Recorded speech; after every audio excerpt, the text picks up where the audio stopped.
Hai, apa kabar sahabat YT Artikel 2? Kali ini saya akan membacakan lanjutan alur cerita kisah Aditya yang berpura-pura miskin. Tapi, sebelum mendengarkan kisah ceritanya, silahkan cari posisi yang nyaman dan jauhi keramaian.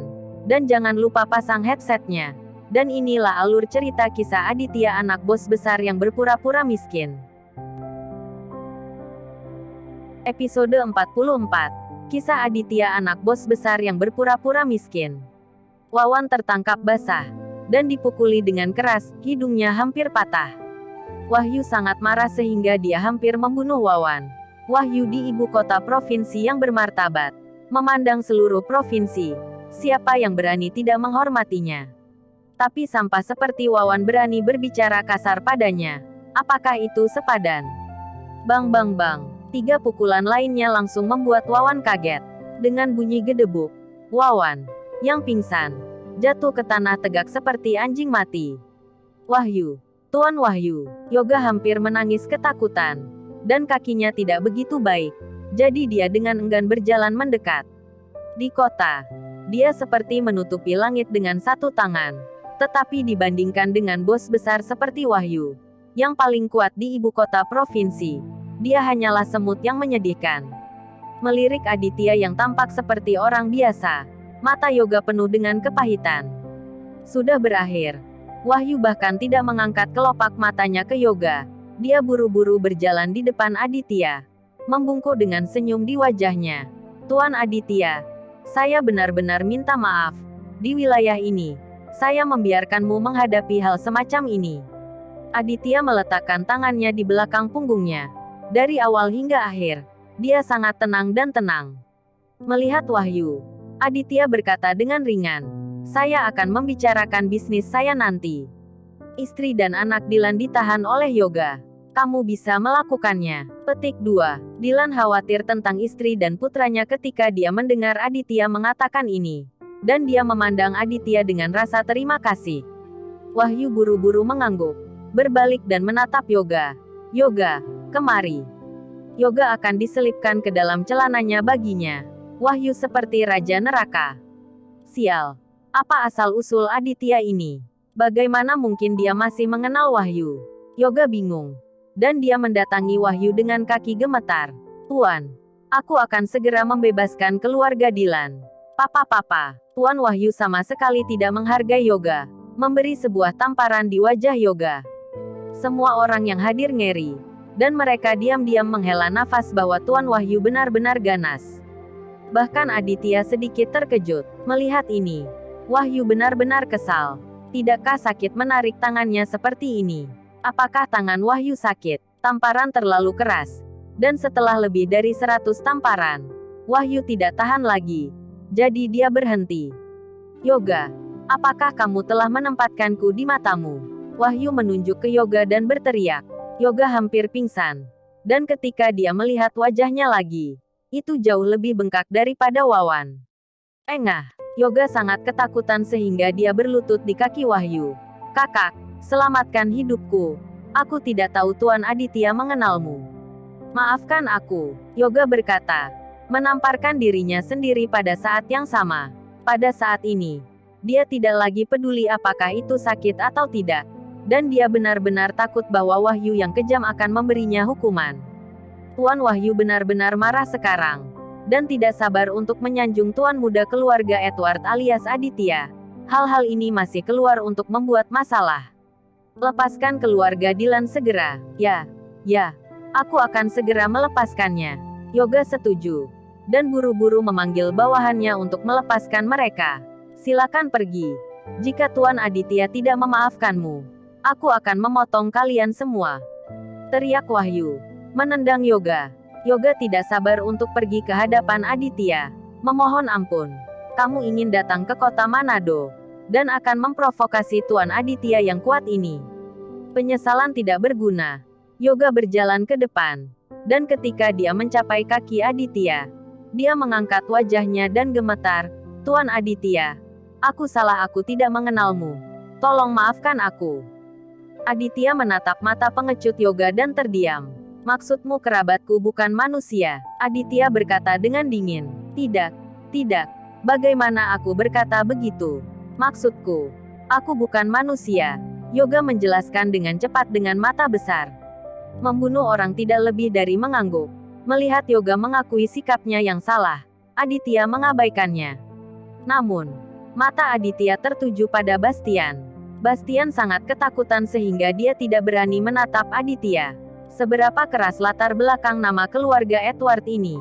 Bahkan di depan Tuan Wahyu dia sombong. Bastian panik.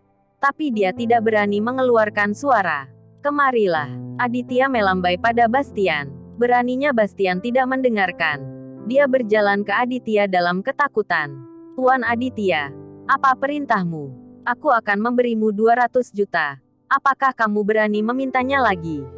Aditya menepuk wajah Bastian dan bertanya dengan sedikit senyum. Bastian langsung berlutut.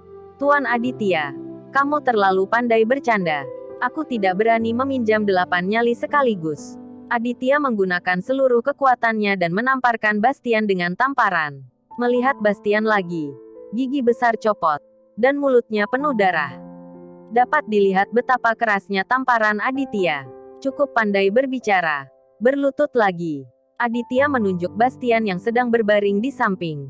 Hati Bastian sangat sakit, dan dia membenci Aditya. Tetapi dia tidak berani menunjukkannya. Kakak, aku akan berlutut. Aditya menyambutnya dengan 2 tamparan di bagian telinga lagi. Dengan keras, Bastian pingsan dan terbaring di tanah. Melihat Wahyu dan Dilan tertegun, dia berpikir bahwa dia tidak tahu. Tuan muda tertua ini juga orang yang kejam. Aditya menatap Yoga dan berkata dengan jelas, Yoga, kamu dan orang-orangmu tidak akan diizinkan memasuki kota Manado di masa depan. Jika tidak, kakimu akan patah. Ya, saya tahu tentang perintah Tuan Aditya. Yoga mengangguk. Seperti ayam mematuk nasi. Beraninya tidak mengatakan apa-apa. Widya ditakuti oleh Aditya sejak lama. Pada saat ini, dia memutar pinggangnya dengan berani dan berjalan ke Aditya. Tuan Aditya, demi saya, tolong lepaskan kedua sepupu saya. Apakah Anda memiliki wajah? Aditya bertanya pada Widya. Aku. Widya sangat malu. Dan wajahnya yang penuh bedak tiba-tiba memerah. Pergi. Apakah giliranmu yang berbicara di sini? Wahyu menatap Widya dengan marah. Dan kemudian tersenyum pada Aditya. Tuan Aditya, jangan salahkan dia. Aditya tidak mengatakan apa-apa. Pada saat ini, melihat Wawan yang pingsan di tanah. Aditya mengingat Wawan menendangnya barusan. Bagaimana Aditya bisa melepaskannya? Aditya mendekati Wawan dan menendang perut Wawan. Aduh, Wawan melolong dan dibangunkan oleh rasa sakit. Kamu bajingan. Beraninya kamu menendangku. Begitu kata-kata ini diucapkan, ekspresi Wahyu dan Dilan berubah drastis. Bahkan keduanya telah melihat juga diam-diam mengagumi keberanian Wawan. Dan berani memarahi Tuan Aditya. Kamu bajingan. Kamu benar-benar bisa bunuh diri. Wahyu sangat marah. Dan hendak menendang Wawan. Tuan Wahyu, tolong jangan pukul dia. Lihat dia matanya sudah hitam dipukuli. Widya memohon pada Wahyu. Faktanya, Wahyu sangat menyukai Widya. Dia juga tahu bahwa Wawan adalah sepupu Widya.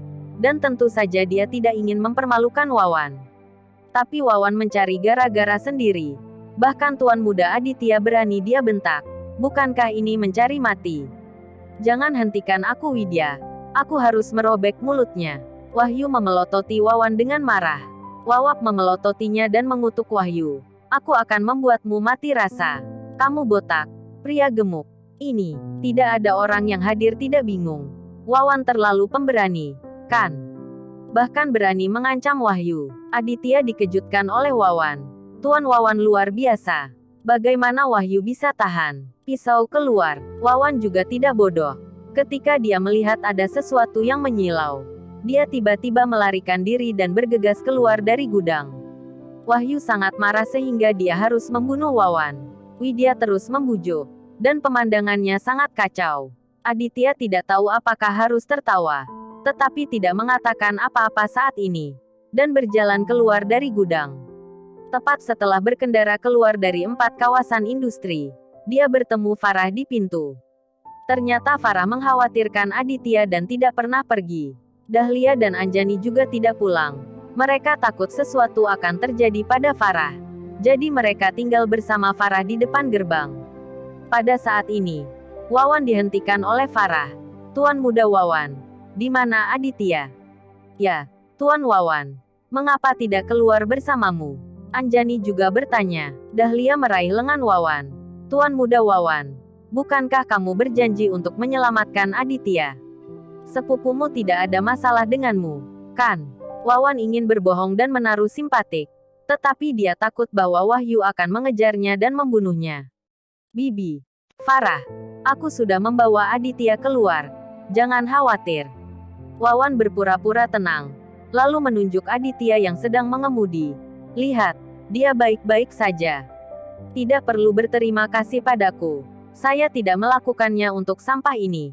Saya melakukannya karena Farah. Oh, Tuan Wawan. Kamu sangat luar biasa. Banyak mobil baru saja masuk. Dan saya pikir Aditya akan semakin dipukuli sampai mati di dalam. Dahlia sangat tersentuh. Dan terus berterima kasih kepada Wawan. Jangan bicara tentang Bibi. Cepat bawa pulang sampah itu. Sepupuku memiliki temperamen yang buruk. Dan akan merepotkan jika dia berubah pikiran lagi. Aditya mengemudi. Keluar dari mobil dan berkata, Bu, mengapa kamu tidak kembali? Bukankah itu untuk menyelamatkanmu dari Bastian? Dahlia memutar matanya. Bu, aku baik-baik saja. Aku tidak tahu kamu baik-baik saja. Terima kasih kepada Wawan karena telah menyelamatkanmu kali ini. Jika tidak ada seorang pun, kamu harus mati di sini. Dahlia berkata dengan marah. Dahlia benar-benar yakin bahwa Wawan menyelamatkan dia. Bisakah kamu berbicara sedikit lagi? Haha. Wawan menyelamatkanku. Apakah kamu pikir dia memiliki kebaikan itu? Aditya bertanya pada Dahlia dengan senyum dingin. Melihat Aditya mengatakan ini, Dahlia mengerutkan kening. Bertanya-tanya apakah Wawan berbohong. Memikirkan hal ini, Dahlia bertanya kepada Aditya dengan heran. Maksudmu, kamu memberi pelajaran pada Bastian? Bersambung.